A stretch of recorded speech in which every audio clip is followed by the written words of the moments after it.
eegaluudhaa deemnu growth monitoringidha. Growth monitoring jechuun maali? Akkamitti hordofani? Growth monitoring jechuun guddina hordofuu jechuudha. Sagantaa dabarte keessatti growthiidhaa fi developmentii maal akka taate laallee turre. Growth jechuun guddina qaamaati, developmentiin ammoo kan sammuuti, dagaagina jennee turre. Growth monitoring it is the regular measurement of child size. Safara hamma daa'imaati ittiin safaran kanaan growth monitoring jaaniin. Dhaabbataadhaan tartiibaan adeemsa hamma daa'imaa tokkotti safaran. It is the process of following growth rate of child. Adeemsa hordoffii hamma daa'imni takka guddachaa jirtu ittiin hordofan. Kanaan growth monitoring jaaniini. Growth monitoring and promotion is provide for all children. Growth monitoring kuni hordoffiin guddina daa'immanii kuni daa'imman amata 5 gadii hundaaf barbaachisaadha. Isaan kana hundaatiitu qaba. But currently under 2 children qofa godhan. Ijoollee amata 2 gadii qofa godhanii. Rational for growth monitoring maali? Faayidaan isaa? Kaayyoon isaa guddoon maali? Kaayyoon isaa guddoo ibsa kana keessaa buutanii harkattan deebisaasaa. Rational for growth monitoring in the first one, it greatly strengthens preventive health program. Sagantaa ittisa dhukkuboota, sagantaa ittisaa keessaa tokko guddina daa'imaa tokko hordofuun dhukkuboota osoo inni hin qabne irraa ittisuu, haala guddina daa'imaa tokko tartiibaan hordofaa deemuu waan ta'eef strengthens preventive health program. Sagantaa ittisaa san kana jabeessa. Growth is the best general index. Haala fayyaa daa'ima tokko irratti agarsiiftuun ijooni guddina kana. Kanaafi guddina kana hordofan. For early identification and intervention for child with growth disturbance. Kabiraa bu'aan isaa, faayidaan isaa yeroodhaan adda baasuudhaa fi yeroodhaan furu rakkoolee guddina daa'imaa kan cabsitu, wantoota guddina daa'imaa jeeqan, obesiitiis haa ta'u, poor growthiidhaas, garmalee furdachuudhaas haa ta'u, guddachuu dadhabuudhaas haa ta'u, rakkoolee tana yeroon adda baasanii furuudhaaf faayidaan isaa. Regular measurement of growth permit early detection of malnutrition. Haala wal fakkaatuun, haala dhaabbataa ta'een guddina daa'imaa tokko safaruuni dafanii hanqina nyaataa daa'ima irratti baruudhaaf nu gargaara. Growth monitoring and promotion GMP jaaniini akka WHO lafa kaayetti growth monitoring idhaaf promotionii kan hiikkaan isaa maali? Growth monitoring jechuun hordoffiidha. Promotionii ammoo jajjabeessuudha. As a nutritional intervention that measure and chart weight of children. Kuni deeggarsa takka ammoo jajjabeessa nyaataa daa'ima tokko ulfaatina isii safaranii galmeessaa ittiin deeman. And use information to counsel parent. Odeeffannoo kanarra hundootee maatii san gorsita. Akkasumas waan fudhachuu, tarkaanfii fudhachuu barbaaddullee kanarra hundootee fudhata to improve child growth. Kanaatu growth monitoring promotion jedhama. GMP. Jechuun maal jennee? Adeemsa ulfaatina daa'imaa tokko itti safaranii galmeessanii chaartiidhaan jira. Growth monitoringiin chaartiidha qaba. Giraafii san fayyadamanii eega safaranii booda maatii san gorsan. Daa'imni keessan gana nyaataa keessa jira. Haaluma kanaan itti fufaa. Irratti daa'ima kana maatii daa'imaa kana gorsanii fi take action to improve child growth. Yeroo mantanaa kana growth charting meeqaa jira? Growth charting nuti itti fayyadamnu, there are 3 growth charts available to monitor nutritional state of child. Haala nyaata daa'imaa tokko kan ittiin hordofnu 3tu jira. Tokko National Center for Health Statistics NHS kan bara 1977tti qopheessanii jira. Ijoollee amata lamarraa hanga 18tiif takka kana. Ta lammaffaadhaa warreen CDCdhaa kan qopheessanii jira. Center for Disease Control and Prevention bara 2000 baasanii jira. Ijoollee 0 up to 20 yearsdhaaf. Ijoollee amma dhalatte irraa hanga amata 20. Ka WHO'n xumura kanarra 2006 qopheessee jira. 0 up to 5 years. Gosa sadiin tanaa jira growth chartiin. CDC growth referensiin daa'imni takka guddinni isii normal rangeedhaa. Ka jennuun akka CDC referensii san godhanne CDC growth chartii san ragaa godhannee yeroo ibsinu normal range is generally between 50 and 95 percentile. Percentile 5 irraa 5 hanga 95 jidduu yoo tahe guddinni daa'ima kana normaaliidhaa jedhama akka isaanitti. Ka WHO'dhaa immoo referensiin isaa generaliidha jechuudhaaf. Tokkoffaa standard deviation -2dha hanga +2dhaa jidduu yoo taate. Kun amma head circumference for age'dha. Bal'ina mataadhaa umriidhaa wajjin. Between 1 up to 1 standard deviation weight for 18 kiiloo mucaadhaa dheerinaa wajjin yeroo madaalchifnu. Kiiloo mucaa sanii dheerina isaatii wajjin yeroo madaalchifnu yooniif standard deviation -1dhaa fi 1 jidduu ta'e normaali jedhan. Akka growth chartii kanaatti. Growth chartii tan isiniin agarsiisa. Percentile fayyadamanii 30 and 97 jidduu yoo taate jedhan. Akka ka CDC sanitti 5 fi 95 jidduudhaa miti. Growth chart measure jechuun kun maali hiikkaansaa? Percentile'n asirra kaa'ame standard deviation kun maal agarsiisa? Tartiibaan na hordofaa. Growth chart measure ka jennuuni wantoonni chaartii guddinaa sanirratti safaraman. Inni jalqabaa length or height for age'dha. Umrii mucaa saniitii wajjin dheerina safaru. Kana yeroo jennu whether infant is appropriate length for their age. Umrii isiitii wajjin hanga dheerachuu qabdu san dheerattee daa'imni kun. Height for age jaaniin. Hanga silaa dheerachuu qabdu umrii isii sanitti hanga dheerattee jedhanii kan itti ilaalan. Ka lammaffaadhaa weight for age'dha. Ulfaatina isii umrii wajjin. Whether infant is appropriate weight for their age. Umrii isiitii wajjin ulfaatinni isii kuni sirriidha jira. Moo underweightidha. Weight for age'in. Ka sadaffaadhaa weight for length or heightidha. Ulfaatina dheerina isiitii wajjin. Amma inni jalqabaa dheerina umrii wajjin madaalchifne. Ka lammaffaadhaa immoo ulfaatina umrii wajjin. Ka sadaffaadhaa ulfaatina kana dheerina isiitii wajjin. Ijoollee dhedheertuu wal qixaa finnee kiiloo irra keenyee jechuudha. Whether weight and length of infant are proportion wal madaalama waliin madaalu. Hanga silaa ijoolleen hanga san dheerattu ulfaattu san ulfaatti daa'imni tun. Growth chartii irratti wantoonni safaraman inni afuraffaadhaa head circumference'dha. Head circumference jechuun bal'ina takka ammoo naannawa mataadhaati. Head circumference for age.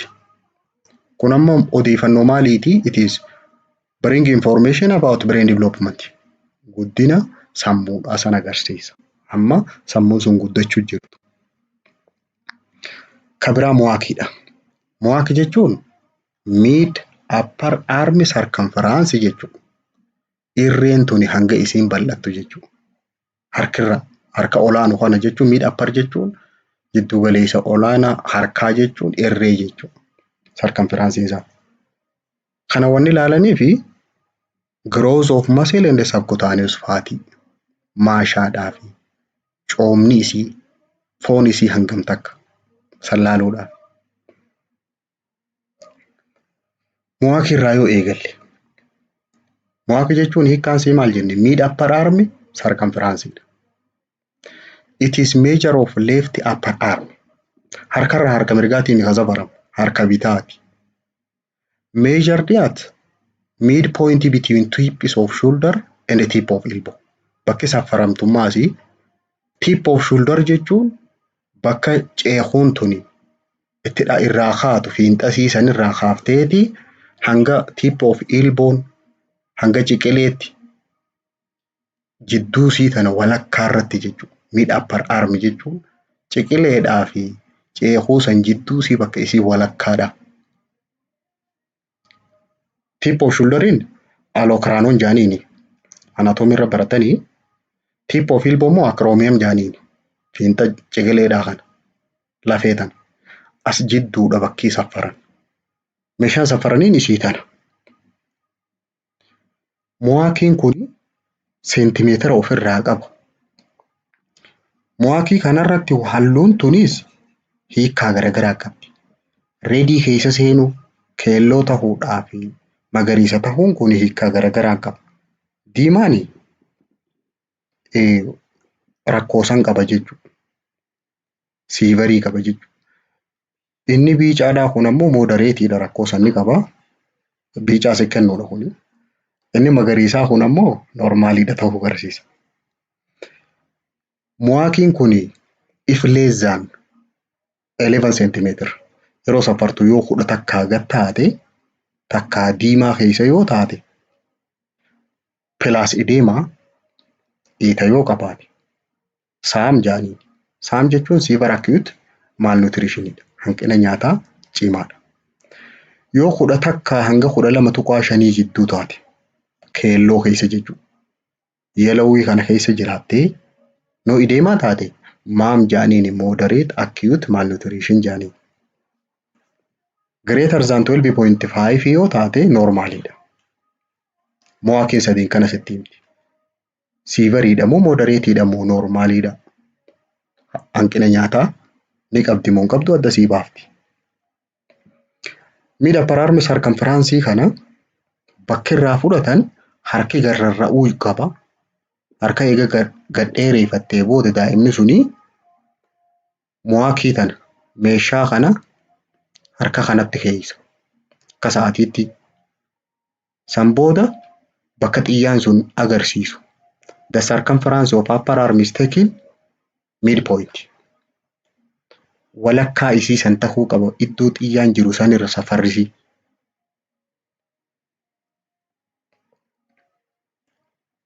Acromiumidhaa fi acromium processidhaa fi olecranoniin yoo laallu achii fi arma jidduu walakkaa isii jechuun bakka kana bakki ati irraa safartu.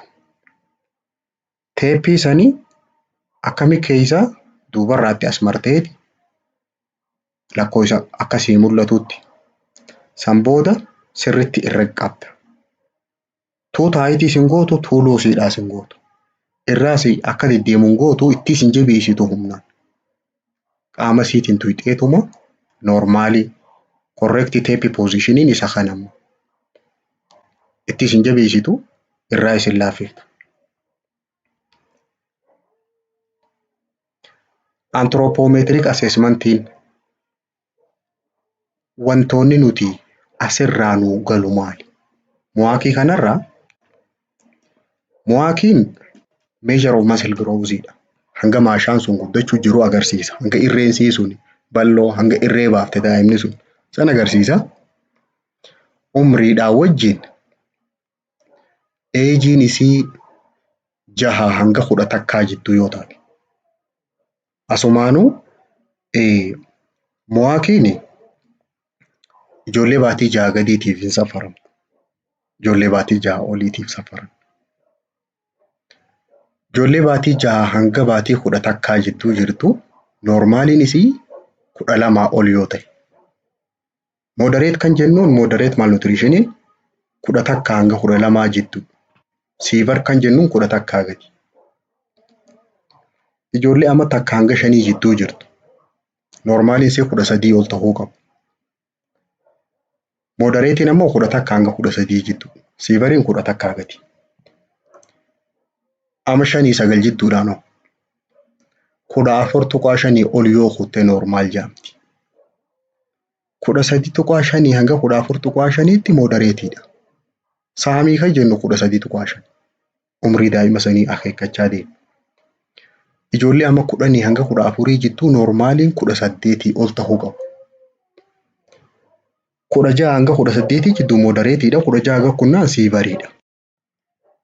Now yeroo ammaan tanaa kana ijoollee amma takka hanga 5 jidduu normaaliin isaa bakka 13 duraan ture kana 12.5 oliin normaalii jedhama.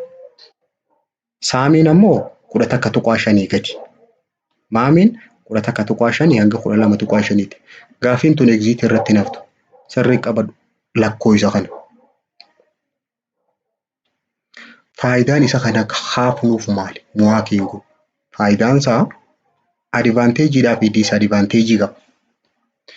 Advanteejiin isaa inni jalqabaa indicate severe current malnutrition. Hanqina nyaataa cimaa ammaan tanatti jiru agarsiisuudhaaf tokko. Kan lammaffaadhaa quick to use dha. Itti fayyadamuudhaaf yeroo sitti hin fudhatu. Proseejera dalaguu hin barbaachisu. Isuma san itti fayyisee irra laalu. Saffisa qaba. The measuring tape can be colored coded. Yoo dubbisan beeyin illee halluu waan qabuuf halluma san ilaaltee adda baasuu dandeessa. Bu'aa isaati.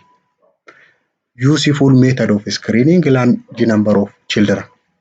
Yeroo hanqinni nyaataa jiru fa'a during nutritional emergency yeroo hanqinni nyaataa babal'ate yeroo biyya keessa hongeen jirtu ijoollee hedduu guyyaa tokkotti ilaaluudhaaf si gargaara. Daftee tanaas itti keessee saayinsanis. Doesn't require exact age data. Umrii isii kasirriidhaa sin barbaachisu. Wanni ati ilaaltu muwaakuma san itti qabdee harka si ilaalu. Diimaa keessa jiraannaan hanqina nyaataa keessa jirti. The equipment is portable and cheap. Bu'aa isaa keessaa tokko kana. Meeshaan isaa deddeemachuu ni danda'a. Ni badan jettu. Akkasumas rakkisha. Disadvantage isaa hoo maali? Rakkoon isaa only identify children with severe malnutrition. Ijoollee hanqina nyaataa cimtuu qabu qofa rakkoo isaa mul'isa malee taachii olii tan rakkoolee hanqina nyaataa qaban si mul'isu. Rakkoo biraata qabdu. Less useful in long term growth monitoring. Guddina daa'imaa kana hordofuu irratti bu'aan isaa gabbu'a. Daa'imni kun guddachuu jirtiif ittiin jirtu hanqina nyaataa qofa wanni inni si adda baasu. Great variability in measurement. Kan biraan maali? Safara irratti adda addummaa hedduu qaba. Adda addummaa qaba. Kan ijoolleedhaatii fi kan ijoollee umrii wayyaadhaa tokkoo miti. Yoonii fi kan ijoollee amma 5 gadi nama amma 5 olii irra fe'ise kanuma hanqina nyaataa qabu kanaan normaal jechuu hin dandeessu. Of eeggachuu qabda. Inni lammaffaa wait for age dha. Wait for age jechuun kiiloo mucaadhaa san umriidhaan wajjin jechuudha. Hanga ijoolleen umrii isii ulfaattu ni ulfaatti ijoollee wajji dhalatte. Tani umriin isii wal qixaa kiiloon isii kan. Akkaataa kiilootti shalagan sagantaa dabarte keessatti illee ilaalle amma asirra deebiin. Ijoollee baatii takkaa hanga 12 jidduu jirtu waan attu 12 manzii ijoollee jirtu foormulaan isii maal jaa? Age in months plus 9 over 2. Umrii mucaa sanii baatiidhaan ida'uu 9 yeroo 2. Fakkeenyaaf ijoolleen sun baatii 2 jiini mee ofiiti. 2 ida'uu 9 meeqa ta'a? 10 takka. Yeroo 2 firtu meeqa taati? 5 tuqaa 5 akkana taati. Ijoollee amma takka hanga 6 jidduu jirtu foormulaan isaa akkam jaa? Age in year times 2 plus 8. Umrii mucaa sanii baay'isuu 2 ida'uu 8. Fakkeenyaaf umrii mucaa sanii amata 2 jiini. 2 baay'isuu 2 4. 4 ida'uu 8 12 jechuudha. Mucaan gaafa amata 2 kiiloon isaa 12. Warreen amata 7 hanga 8 torbarraa hanga 12 jidduu jiranuu formulaan isaa maal jedha? Age in year times 7 minus 5 divided by 2. Amata mucaa sanii baay'isuu 7 hir'isuu 5 hiruu 2. Fakkeenyaaf bakka kana mee amata mucaa kanaa 7 godhi. 7 baay'isuu 7 49. 49 irraa 5 yeroo hirrifne 44. Hiruu 2 22. Mucaan amata 7 yoo taate kiiloon isaa 22.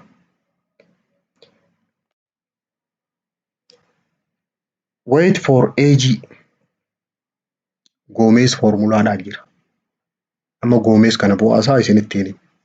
Goomees kun bu'aan isaa kiiloo isaa tana safarree parsantiin wait for age'n kuni degree of malnutrition adda sii baasa. Akkaataan itti safartu formulaan isaa maal jedha?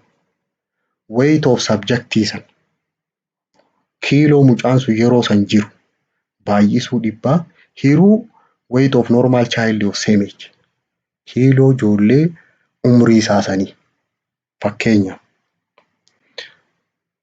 kiiloo mucaa sanii gaafii asii gad jirtu tana mee haa shalaynu. Wait for age of 5-year-old child mucaa amata 5 tokko kiiloon isaa 13. Kiiloon isaa 13 yoo jenne wait for age gomeezii kana shalagii san booda bu'aa keessan interpret godhii jaa. Kana amma shalaguudhaaf wayitii mucaa kanaa meeqa? 13. Ijoolleen amata 5 kiiloo meeqa ulfaachuu qabdi? Formulaalee fuu maal jenne? Ijoollee amata 1 hanga 6 jidduu jirtu formulaan nuti fayyadamnu age in year san baay'isuu 2 ida'uu 8. Fakkeenyaaf mucaan amata 5 yoo taate 5 baay'isuu 2 10. 10 ida'uu 8 18. Kiiloo 18 tahuu qaba silaa namni amata 5tti. Kun ammoo asitti meeqa? 13. Amma akkam goota? 13 baay'isuu 100 hiruu 18. Yeroo waliin baay'ifte 70 fi 74 tuqaa wayita. San booda safara ati harkattu san isa harkattu san irratti hunduuteeti interpretationii qaba. Jalatti interpret your result jaami interpret godhuudhaaf 90 hanga 109 jidduu yoo taate normaaliidha. Hanqina nyaataan qabu.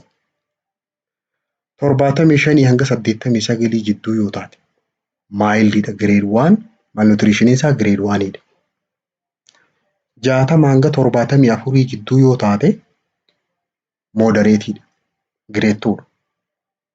60 gadi yoo taate immoo severiidha. Goomees formulaa jaanii. Safarri mucaa kanaa meeqa ta'e? Yeroo waliin baay'ifne 13 baay'isuu 100 hiruu 18. Kuma 13 firi. Meeqa ta'a? 70 fi 3 tuqaa wayita.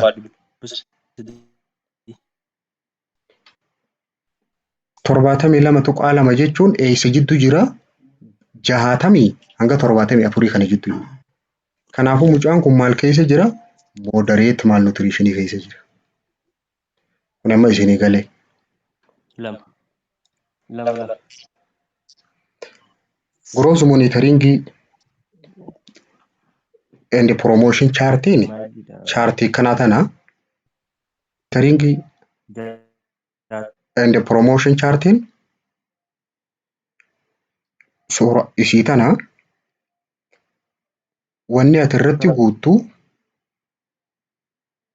isii tana tan irra guutan tana gaafa practice turtan peedaa wardii keessatti keessaa kutaa daa'imman nyaataatti ciisan achi keessatti bal'inaan itti fayyadamanii wait for age ta garliidha ta dhiiraatii fi ta dubartootaa garagara. Ijoollee baatii 6 hanga amata 2 isii tana Z score qabdi. Amma asirraa wanni ati ilaaltu kiiloo mucaa saniitii fi sarara kamirra deema. Fakkeenyaaf baatii mucaadhaa fudhattee yerooniif yoo amata tokko ta'e himma fakkeenyaaf mucaan sun amata tokko tahee kiiloonsaa 7 yoo jenne 7 jechuun asiin akkanatti gamanaas dhufeeti tokkoo kanarra dhufa. Sarara kamirra jira? Diimaa kanarra jira. -2 kanarra jira jechuudha. -2 z square jaaniin.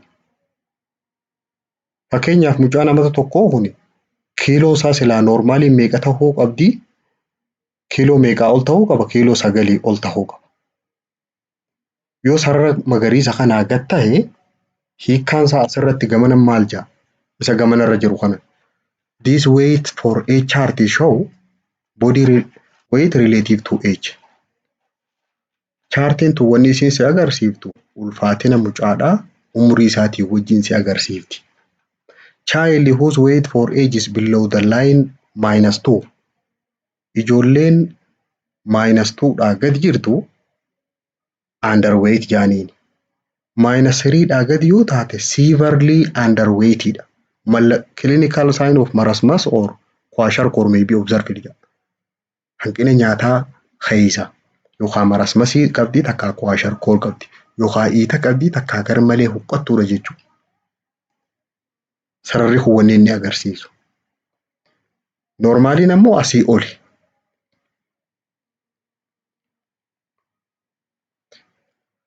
Welcome system for measuring weight for aging. Maloota isa faransan keessa isa Goomees jenneen. Warreen ideemaa yoo fudhanne weight for aging percentii 60 hanga 80 jidduu yoo tahe underweight jennaan. Kiiloodhaa gadi kwashiorkoriin jiraachuu danda'a. Ijoolleen weight for age reefu calculate goone san percentii 60 hanga 80 jidduu yoo taate underweight dha. Kwashiorkor qabdi jechuun iita qabdi jechuudha. Yoo 60 taate immoo marasmasii fi kwashiorkor marasmasii fi kwashiorkor kana waliin qabaachuu dandeessi. Iitaa fi gogaan keessaa dhumuu huqqachuu san waliin qabaachuu dandeessi. Edema absent and present kajuu warreen marasmasii yoo taate marasmasii irratti edemaan hin jiru. Marasmasii and kwashiorkor yoo taate edemaan jira. Edemaan jiraate jechuun kwashiorkorii jira jechuudha. Hiikkaansaa. Kwashiorkor jechuun afaan keenyatti boshboshuu jechuudha. Bishaan keessa guutanii. Advantage weight for age kana nuti ilaalluuf maali? Bu'aansaa. The only tool need are weighing scale and chart. Amma bu'aan isii tanaa malli kun bu'aan inni qabu keessaa tokko meeshaan si barbaachisu waa lama qofa. Tokkoffaan weighing scale dha. Mizaana. Kan lammaffaa chaartiidha. Chaartiidhaa barra jirtu mizaana lafa jiru. Lamaanuma kana qofa si barbaachisa. Bu'aa isaati. Bu'aan isaa kan biraa weighing is fairly easy task for inexperienced health worker. Ogeessa haaree muuxannoo hin qabneef illee waa safaruun laaftuudha. Tuni ogummaan barbaaddu. Bu'aa isaati immoo. Disadvantage isaa maali? Rakkoo inni qabu keessaa should be done regularly. Haala wal fakkaatuun itti fufaadhaan godhamuu qaba. Waan guyyaa tokko godhanii dhiisanii miti. Hanga mucaan sun achi keessaa bahutti. Child age to the nearest month. Rakkoon isaa kan biraan maali? Umrii mucaadhaa kana tatti dhiyaattu goona. Malee kallattiidhaan ta'isii sun achirra hin jirtu. Namni yooniif amata tokko taates amata tokkoo fi guyyaa wayii afaanii qaba. Kanaaf garatti dhiyaatu siisina. Rakkoo isaa keessaa kan biraa cultural unacceptability dha. Mucaa kiyya kiiloorra keessaa ja'anii didan bakka bira. Aadaan ijoollee mizaanuu nama dhorkitus ni jirti. Tunis jiraachuu sammuu qabaachuu qabda. bakka dhayxuun beektu. Kabiraa foolsilii noormaali ni deema. Ijoolleen dhiita qabdu kiiloon sii dogoggora ta'uu dandeessi. Maaliif qaamni dhiita qaba? Asaayitasii yoo qabaatte takka dhiita yoo qabaatte kiiloon sun dogoggoruu dandeessi. Waterloo system for measuring nutritional status. Waterloo jaaniin immas mala biraa jira. Mala haala nyaata daa'imaa itti safaran. Waterlooyin kun weight for height bakka afuritti adda baasa. Bakka afuritti adda baaseeti parsantii 90 hanga 100, 85 hanga 90, 75 hanga 85 fi 75 gad godhee bakka afran kana qoota. Height for age fi nutritional status waliin laalla. Yooniif weight for height 90 hanga 100 taate haalli nyaata sii normaalidha. Ta dheerinaa kanatti deebina. Weight for height 85 hanga 90 jidduu yoo taate mild wastingidha qabdi. Jechuun xiqqoo huqqattee jirti daa'imni tun. Kabiraa weight for height yoo 75 hanga 85 jidduu taate moderate. Xiqqootti cimtu. 75 gad taanaan sii bareeda. Kun amma ulfaatinaa fi dheerina waliin madaalchifneeti. Ijoollee walqixa dheerattu wal cinaa dhaabnee kiiloo gubbaa keenyee safaruu. Height for age yoo laallemmaas hanga isiin silaa dheerachuu qabdu umrii isiitii wajjin. Ijoolleen amma lama hanga dheerachuu qabdu jira. Ta sadiitiis. Umrii isii sanii wajjin yeroonii fi dheerina isii kana safarru kanarra hundoofnee haala nyaataa murteessina. 95 ol taanaan normaalidha. Yoo 90 hanga 95 jidduu taate xiqqoo qancartee jirti mild stunting. Xiqqoo ijoollee jalaa dhaabbatte. Guddina. 85 hanga 90 jidduu yoo taate moderateidha. Jidduu galaa 85 gad taanaan ammoo severe stuntingidha. Gar malee qancarte. Kun amma maal see agarsiisa? Ulfaatina isii kagamanaa kun ulfaatinaa fi dheerina daa'ima sanii waliin madaalchisu. Ka gara mirgaa jiru kun ammoo umriidhaa fi dheerina daa'ima saniiti. Weight for height bu'aan isaa maali? Hanga mucaan dheeratuu fi ulfaatu. Yeroo jennu ulfaatina ijoollee walqixa dheerataniin. Ijoollee lama ta dheerinisii walqixaa kiiloo irra keenya. Kiiloon isaanii kun takkarraa yoo gabbuute gabbuudhaa fi ol ka'uu sawwanni ittiin madaalu weight for height jaaniini. Advantagein isa kana identify very thin or wasted child. Ijoollee qalloo taate dhiheenya kana dhukkubsattee guddina duraan guddattee jirti. Guddina kanarratti huqqatte. Huqqachuun dheerina gadi hin gabaabsu. Kiiloo hir'isa malee. Identify very thin or wasted child with definite malnutrition who require immediate attention. Ijoollee tajaajila barbaaddu dafnee adda baasuudhaaf nu gargaara tokko kana. Ka lammaffaadha it is good indicator'idha. Ijoollee huqqattuu taatee fi huqqattuun tahin adda nuu baasuu keessatti meeshaan jabaan isa kana. Weight for height'idha. Good indicator'iin isa kana. Doesn't require age data. Bu'aa isaa keessaa umrii gaafachuus hin feesisu. Dheerina fi ulfaatina wanni ati ilaaluu deemtu. Umrii miti. Rakkoon isaa hoo disadvantagein isaa stunted children with reasonable body proportions not classified as malnutrition. Ijoolleen amma qancartuu taate dheerinuma qofa laalleeti kiiloo irra keenya. Isiin ammoo umriin isii turte. Umriin isii waan turtee jirtuuf kiiloo bakka saayisan gahuu waan dandeessuuf hanqina nyaataa kana nuun agarsiisu. Malli kun weight for height. 2 pieces of equipment is required. Waa lama qofa nama barbaachisa weight for height irratti. Meeshaa ittiin ulfaatina safaranii fi kan dheerina ittiin safaran lamaanuma kana qofa. Take longer time. Yeroo dheertuu fudhata. Ijoolleen siin teessu. Kan biraa measuring length in infant may require 2%. Ijoollee daa'ima fa'aa safaruu irratti nama lama si barbaachisa. Tokkorra sii qaba. Kun ni ilaala. Nama lama si barbaachisa. More difficult for unskilled health worker. Ogeessa muuxannoo hin qabne irratti hedduu ulfaata. Wait for length. Yoo ilaalle giraafiin isii kana. Wait for length jechuun ulfaatinaa fi dheerina jechuudha. Kuni maal agarsiisaa? Ijoollee barzii haftu 2 yearsiidhaati. Dhaloota hanga amata lamaa jidduu jirtu. Z scoring kana wilii -1, -2, -3 uma jenna malee Z scoring isa kana.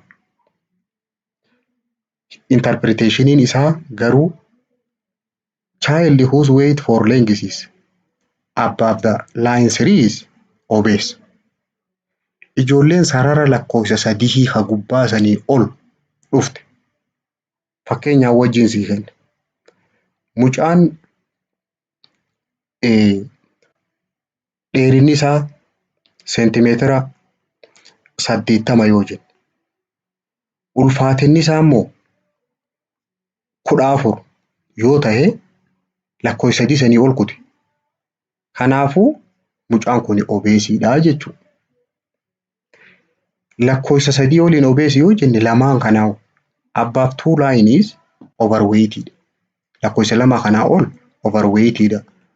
Humnaa ol ulfaata. Obeesii hin taane. Lakkoofsa 1 kanaa ol yoo ta'e hoo possible risk of overweight qaba. Carraa gara fuulduraa overweight ta'uudha. Below 2 line amma gaagakkuti. 0 kun normaali. -2 kanaa gadiin wastedidha. Ni huqqate. 3 kanaa gadiin amma severe waste waan ta'eef refer for urgent specialized. Hoggasuma refer godhuu barbaada. Interpretation isaa akkana. 3 sanii ol yoo hute obeesiidha. Lamaan kuni overweight agarsiisa. Tokko immoo risk for overweightidha. 0 normaalidha. -1, 2, 3 lakka jechaa gad deemuun huqqina isaa agarsiisu jira. Severitiin isaa gubbaarraa akkana gadootiin. Kunilleen wait for 80 taamata 2 hanga 5ti. Z scoreidha kunis. Kunis hiikkaan isaa sanuma. Wait for 80 jennaan hiikkaan isaa sanuma. Z scorii booda -2 fi -1 dubbata malee sadarkaa kanarra jirti isiin hin jiru. CTtu beeka. Gaafii irratti yeroo gaafatu Z scoreuma kana sitti -2 jee takka -3 siin jaa hiikkaan isaa -2 taanaan wastii ta'u. -3 taanaan severii ta'u. Tuni ta wait for lengthidhaati. Wait for length yeroo fayyadamnu fi height yeroo fayyadamnu waa lamaan kan adda baafachuu qabdan. Ijoollee barzitu 2 yeariidha length jennaan. Amata 2 hanga 5 jidduudhaan ammoo height jennaan. Garuu dheerinuma wanni safaru. Afaan nuti fayyadamnuutu lengthidha. Barzitu 2 yearii. 2 to 5 yearii immoo height jennee fayyadamna. Dheerinuma kana.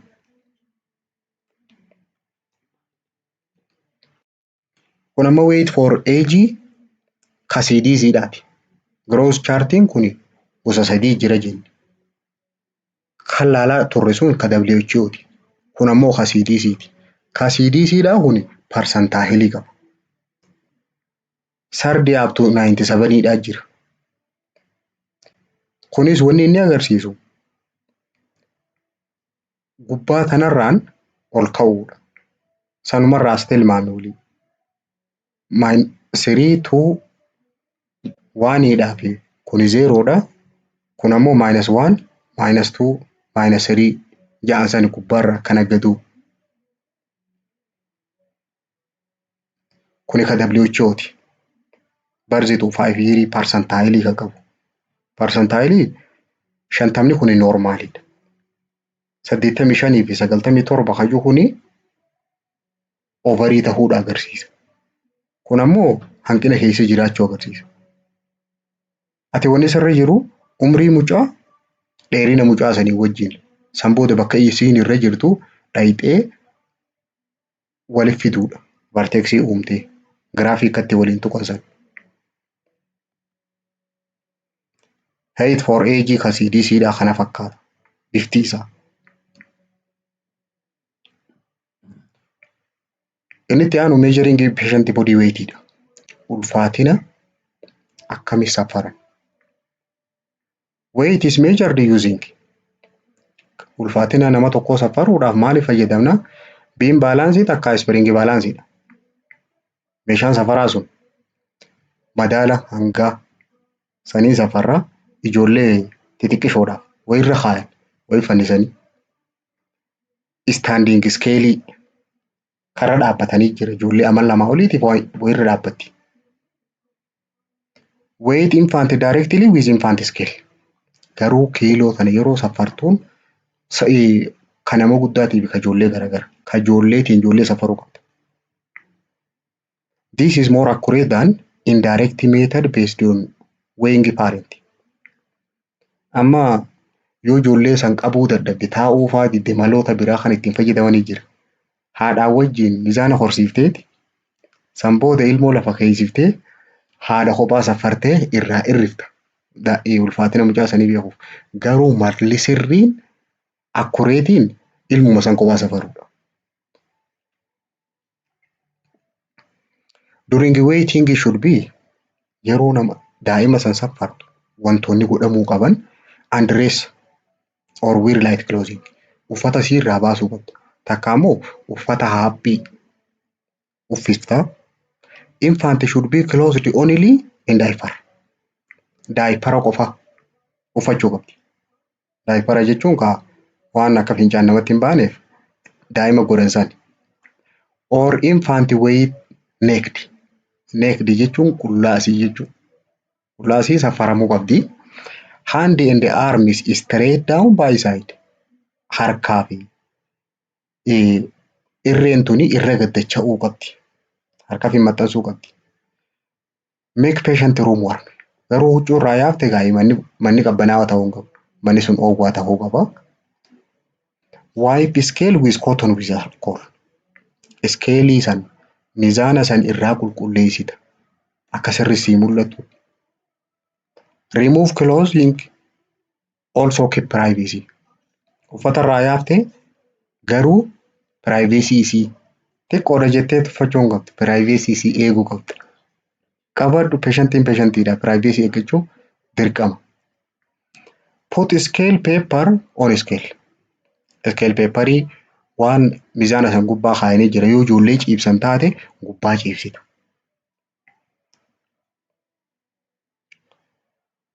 Kabira height fudhachuudhaaf taking patient height. Height is measured in upright position for children above 2 years. Qalbeeffadhu ijoolleen amata lamaa ol yoo taate dhaabbiidha safaramti. Dheerinni isii. The older children should stand straight against the wall or erect measuring scale. Waan dheerina ittiin safaran ka dhaabbatu san cinaa dhaabbachuu qabdi. Dhaabbiidha safaramti. Their head, shoulder, buttock and heel should touch wall. Waan ittiin safartu ta cinaa dhaabbatu sani qaamni isii mataan akkasumas shoulderiin isii duubni isii kun batakii isii akkasumas hiilii hirphaa sirriitti tuquu qaba. Measurement scale. San booda maal ajajja? They should take deep breathing to relax shoulder. Qilleensa sirrii fudhadhu jettaani akka ceekuun tuni wal gallakkiftuuf. With object upper level of head. Gubbaarra mataasii gubbaarra waa kaayamuu qaba. Marked against scale akkanatti. Mucaa dhaabdeeti san booda waa gubbaa keessa. Dheerina san asirra oloo jira. San booda bakka san dubbifta. Mataa mucaa gallaaluun qabu oliis jechuun qabu. Ijoolleen takka takka lafaa olii hiixatteeti dogoggoraan si saffarsiifti. Miilli sii lafa tuquu qaba. Waan sanitti achi maxxanuu qaba duubaan. Mataan sii duubni sun shuldariin isii achi maxxanuu qaba. Bata keessiitiis. For those less than 2 years. Heightiin fudhannu kana amma leengizi jaanii dheerinuma kana. Length should be taken by 2 examiner. Nama lamaan fuudhama kun. Nama lamaan ta'uu qaba. Namni tokko kophaan fuudhamu. Length should be measured without footwear. Dheerina san yeroo safartu waan miilatti kaa'attu malee kopheen irra jiraachuu hin qabdu. Jalqaba place towel on board. Boordii irra ciibsitu san irra taawolii jala keessaa remove infant clothing uffata irraa baafteeti place infant on center of board firmly in supine position. Duwidaan waan jabduu san irra ciibsita. Hold head against headboard firmly. Irratti qaqqabda mataa. Grasping it together gently. Akkasumas jilba siitiis ni qabda lafatti. Push down inni until leg fully extended. Hanga miilli gad diriirutti jilba kana lafa gammaxxansita. Bring headboard against the sole. Boordii takka gara miilaatiin fiddeeti read and record goota. Inni aanu head circumference. Head circumference jechuun bal'ina mataadhaati. Increase in size during the first year of life.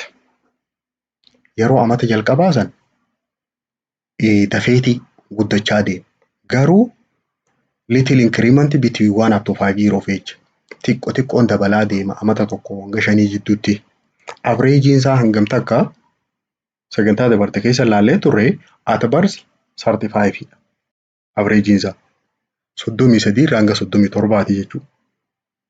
At 6 months 44. Yeroo baatii jaageesse seentimeetira 44 taati. Amata tokkotti 47 dheetti. Amata lamatti 49. Head circumference kana wanni ilaalluuf mataan mucaa kun guddaadha moo xiqqaa jennee adda baasumaaf bu'aan keenya.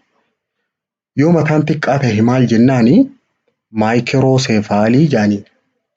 Maayikirooseefaalii jechuun ijoollee mataan sii xiqqaadhaa jechuudha. Head circumference is greater than 2 standard deviation. Lamaa ol jira. Greater than 2 standard deviation idha. Mid level idha gad. Macrocephaly mataan sii kun guddaa. Bishaan faa keessa jira. Takka mataa kana buqqee mataa tana gara malee guddatti. Head circumference'n bu'aan sii mataan guddaadha moo xiqqaa qofa adda baasuudhaaf. Head circumference -2 standard deviation idhaa fi +2 standard deviation meaniin isaa walakkaa tana. Head circumference gross chart irratti yeroo ilaalan akkana. Kuni ka WHO'ti. Akka WHO lafa kaayetti kunoo seentimeetirri isa maddiidhaan jiru kana. Seentimeetira ka jalarra deemu kuni umriidha. Umriidha agarsiisa. Fakkeenyaaf daa'imni yeroo dhalattu giddu galeessaan seentimeetira meeqa jennee 33. 33 jechuun 50 kana jechuudha. Yooniif achii ol taate garuu 75 takka 90 kana yoo taate mataan sii guddata. Yoo achii gad taate mataan xiqqaa. Akkamitti safarra head circumference kana? Measuring head circumference. Head circumference should be measured during the first 2 years of life. Yeroo amata lamaan jalqabaa san keessa safarama. Garuu growth of head kana beekuudhaaf umrii hundattuu safaruun barbaachisu. Kana nama guddaadhaan jenne garuu. The head circumference in infants reflect rate of growth of cranium and brain. Yeroo ijoollummaa san safaruun suni maal si agarsiifti hanga mataan mucaa sun guddachaa jirtu sammuun fi lafeen mataadhaa tun hanga isiin guddachaa jirtu agarsiisa.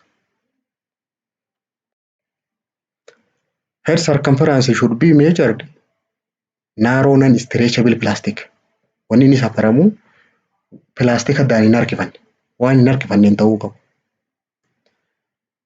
Takka immoo disposable laasoo teep jaaniini teepii waan meetira akka huccuudhaan meetira niisan akkasiisanii.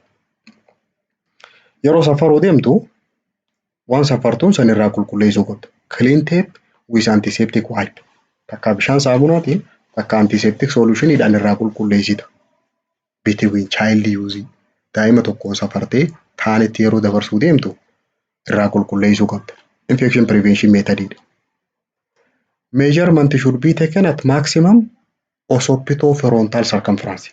Bakki meejarii san irra keessu eeysa bakka kana mataa mucaadhaa kana.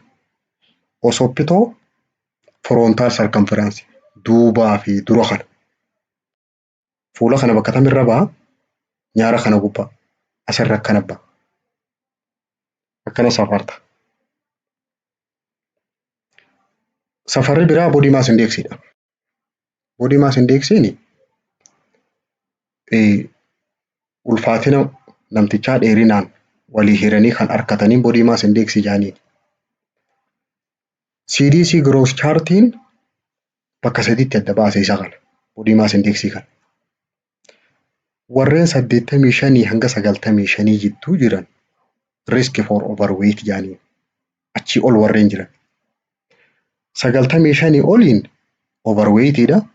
5 gadiin ammoo underweight jaaniin. Ishii tana jechuudha. Yooniif asii ol taate risk for overweight kan jenneen parsantii meeqa 85 hanga 95 jidduudha. Risk for overweight kan jaaniin. Yooniif immoo asii ol taate 95 ol overweightidha. 5 gad taanaan underweightidha. Asii gad taanaan. Akkamitti harkanna body mass index? Weight in kilogram divided by height in meter square. Kiiloo mucaadhaa san hiruu dheerina isaa sanii iskeerii goone. Body mass index keessanillee akkana shalaggachuu dandeessan. Kiiloo teessan hiruu dheerina keessan san iskeer gootan. Fakkeenyaaf kiiloon ta'e 70 taatee dheerinni kee immoo meetira takkaa fi saantimeetira 65 yoo ta'e meetira takkaa fi saantima 65 kana waliin baay'ifta iskeerii gootee. Waliif yeroo hirte bu'aan ati harkattu sun interpretation qaba, hiikaa qaba. Body mass indexiin sun akka WHO lafa kaayetti normaaliin 18.5 irraa hanga 24.5ti. 18.5 gadi yoo taate ati underweightidha. Nama si wal qixaatii gad miizaanu jirta jechuudha.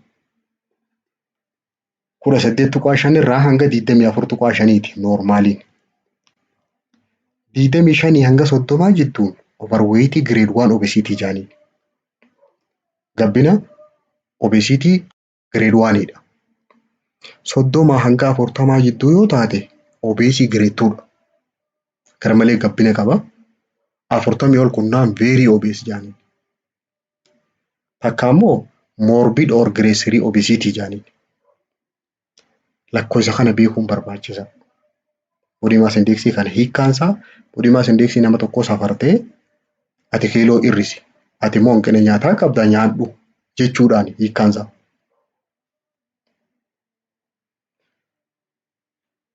Mata dureen biraa developmental stageidha. Developmental stage tuni mata duree dandeesse taaddaati. Tana guyyaa biraati. Itti fufna.